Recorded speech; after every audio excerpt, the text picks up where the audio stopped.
Napuno kagabi ang Smart Araneta Coliseum ng mga manunood dahil sa ginanap na Worldwide Bible Exposition. Sabay po yan ang pagdiriwang ng ika-34 na anibersaryo ng programang Ang Dating Daan.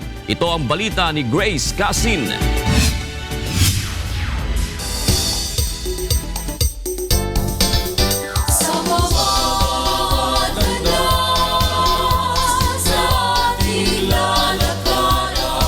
Ganito kahaba ang pila ng mga tao sa labas ng Smart Araneta Coliseum na nagnanais na masaksihan ang dating daan Worldwide Bible Exposition.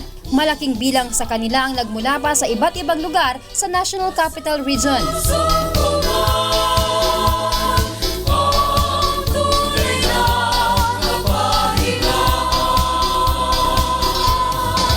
Hindi mahulog ang karayom ang loob ng The Big Dome at marami pa ang hindi nakapasok.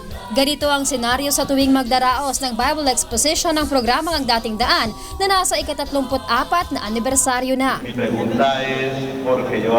Ilang mga lugar sa Pilipinas at sa ibang bansa ang nabigyan ng pagkakataon na makapagtanong ng live kay Brother Eli Soriano. Mas okay po siya magturo kasi mas nalinawan siya namin magsalita at saka mas tama po yung lahat niya na sinasabi. Lahat ng tinatanong ng tao nasasagot niya po. Yung ibang Bible exposition, base lang doon sa kung ano yung alam nung nangangaya, yung mismong leader.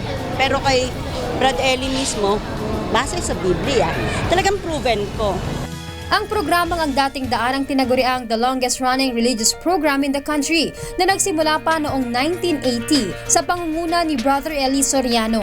Ang programa ay may 24/7 webcast na mapapanood sa buong mundo sa www.angdatingdaan.org at www.theoldpath.tv. Ito rin ay may mga programa sa radyo, TV at satellite broadcast sa 6 na kontinente ng mundo tulad ng North at South America, Europe, Asia, Africa at Australia. Kilala rin ang programa sa pagbibigay ng public service sa mga nangangailangan. Regular itong nagsasagawa ng free medical at dental mission maging legal consultation sa iba't ibang lugar sa bansa. Grace Casin, UNTV News Worldwide.